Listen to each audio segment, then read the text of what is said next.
As these true crime stories show, unexplained mysteries can be solved years or even decades later. With modern forensic testing, what once baffled experts years ago is no longer puzzling to law enforcement agents today.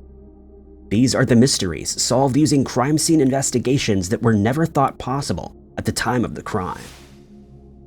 Number 5. On January 11, 1980, at about 5 p.m., a father returned to his apartment in Cleveland Heights, Ohio, to find his son Daniel in the playpen as usual. His wife Nadine, however, was on the floor and no longer alive. A crime scene investigator later found her body had over 40 holes made by a blade from the kitchen. For lack of evidence, the true story behind this unsolved crime case would not be solved until decades later. A forensic investigation soon determined that the criminal responsible had taken Nadine's life between 1:15 and 4:45 in the afternoon. A neighbor told detectives that they remembered seeing an out-of-place yellow car in the driveway at 1 p.m., but they didn't recognize the driver. DNA technology was not advanced enough to provide a suspect, and with no further leads, the case went cold until years later. In 1996, 16 years after the crime, forensic investigators re-examined the clothing that she was wearing during her final moments alive. Much to their surprise, forensic science revealed the red stains came from two different people, some from Nadine and some from the criminal while she defended herself. The evidence was filed away for years before the case was finally solved. In 2018, the clothing was taken out of the cold case files yet again for a deeper analysis. This time, investigators partnered with Parabon Nanolabs Incorporated, a DNA forensic company in Virginia, to use forensic techniques called phenotyping.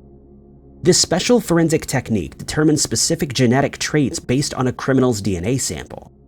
Law enforcement now knew that they were looking for a male of Eastern European descent with blonde hair and blue eyes. Next, the DNA was submitted to two large databases until a potential match was found. Investigators found the distant cousins of the suspect and kept tracing the family's lineage. The percentage of matching DNA kept going higher and higher until they reached direct relatives of a man named Joseph Simcak. At the time, Joseph had two jobs that would have placed him near the residence of Mark and Nadine Madger.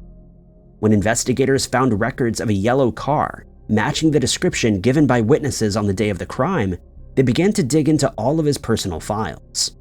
On the day that Nadine lost her life, Joseph had coincidentally called out sick for the second shift of his job at Lincoln Electric. It was a highly unusual deviation from his normal work return. Never had he called out sick before or since. Simcak passed away at the age of 79. When his children provided the final DNA sample, it was a match, and the unsolved mystery was finally solved decades later. Number 4. May 9th of 2018, 42-year-old Ann Thompson, also known as Psychic Zoe, of New York, was arrested in a strange but true crime story with an unexpected ending that you'll never predict. Charged with grand larceny, scheming to defraud, and for the very act of fortune-telling itself, which is banned in New York, Ann Thompson had very little evidence to defend herself. According to two of her clients' stories that were later proven to be true in court, the crimes committed by this fortune teller were quite bizarre. One of the clients, a woman in her 40s, was told that her relationship problems could only be solved by building a golden pyramid for Ann Thompson. Unless she bought Ann a 9.2 carat diamond ring and other jewelry, her love life was to forever be doomed. Once that problem was solved, the psychic discovered a mysterious curse put on the family that would require even more money to get rid of. By the time Psychic Zoe was through, the woman had spent over $700,000 on phony cures for non-existent maladies.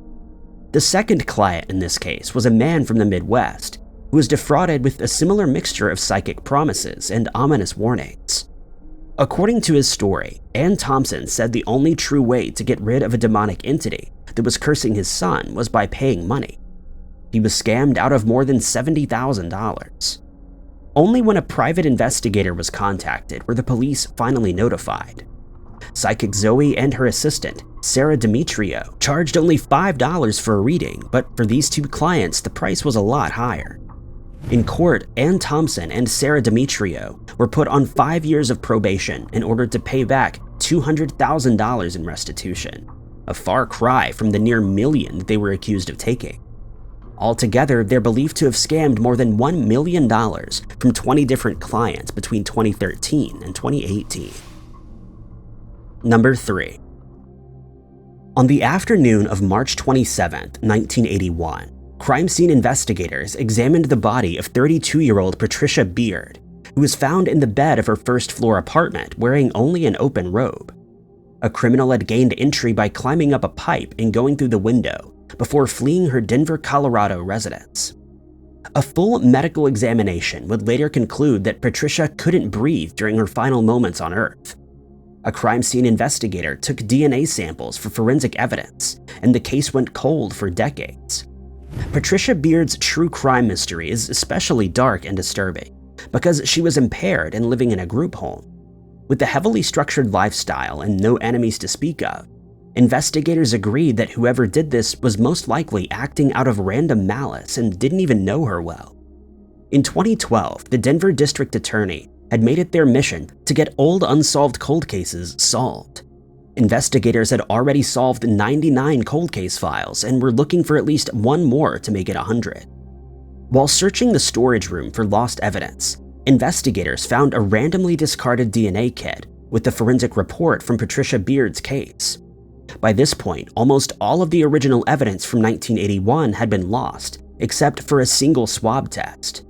Since the limited forensic investigation took place in the 80s, all the results said was that the DNA found on Patricia Beard had come from a man.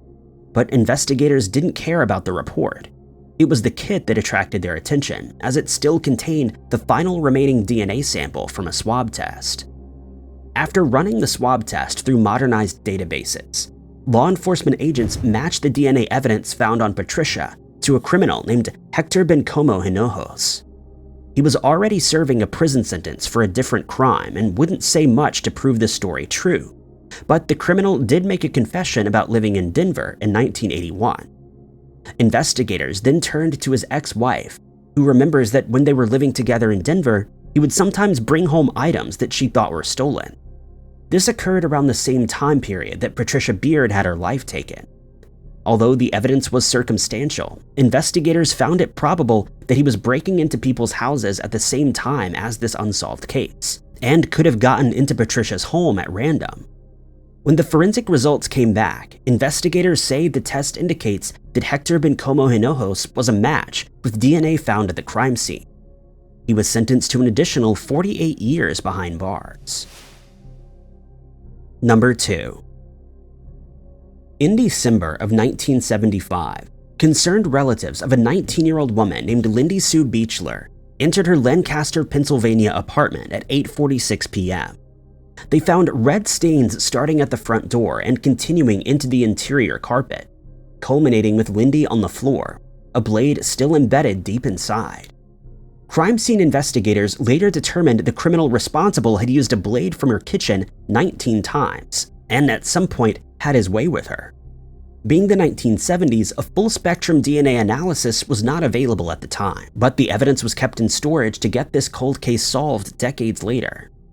In 2019, prosecutors reopened the cold case files to find out what happened to Lindy Sue Beichler.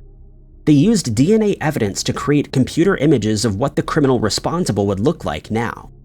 Investigators noted how the skin, hair, and eye colors all matched that of a suspect named David Sinopoli, a man who had lived in the same apartment building as her and who had moved out shortly before the crime took place.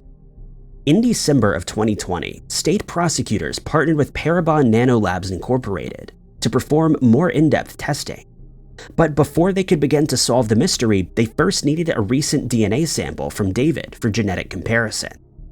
When law enforcement investigators learned that he was booking a flight from Philadelphia International Airport, they trailed him until he threw away a coffee cup. This discarded cup was recovered from the trash and brought to the lab for more DNA testing. According to prosecutors, when the DNA evidence from the coffee cup was compared to genetic material found on the crime scene clothing, there was a match. David Sinopoli was arrested and is currently awaiting a criminal trial. If found guilty, then the unsolved mystery regarding what happened to Sue Beichler will be solved once and for all.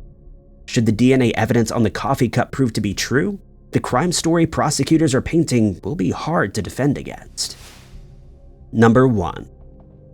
On August 14, 1997, the body of a 45-year-old man named Michael Schumeister was found a half-mile from his residence in St. Petersburg, Florida. A crime scene investigation noted how his pockets had been turned inside out, and it looked like during his final moments, he had absorbed a sudden impact to the head from behind.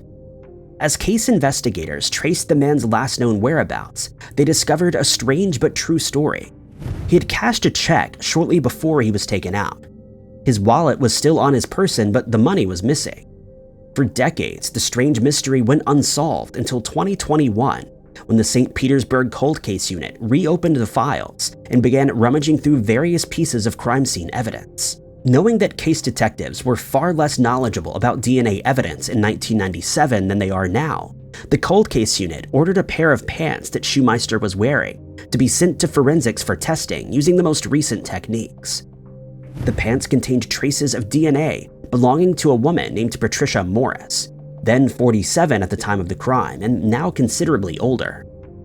During a police interview in 1997, she admitted to meeting with Michael at a bar on the night that he left this world, but she said that the true story was that he had parted ways with her that night. When they tried to find Patricia again, they were surprised that she'd met an unexpected ending in 2010. Getting her story for a second time was not needed to prove her criminal guilt, because DNA testing had greatly advanced since 1997. When the results came back, forensic investigators detected large amounts of Patricia's DNA left specifically around the back pockets. She had without a doubt gone through the same pockets where he had kept his money. Nearly 20 years later, the unsolved mystery was finally solved. Thank you guys so much for watching. If you liked this video, be sure to hit that like button. Also, don't forget to subscribe and click that notification bell to keep up to date with all of our future uploads. But my name is Ty Knotts, and I'll catch you guys in the next video.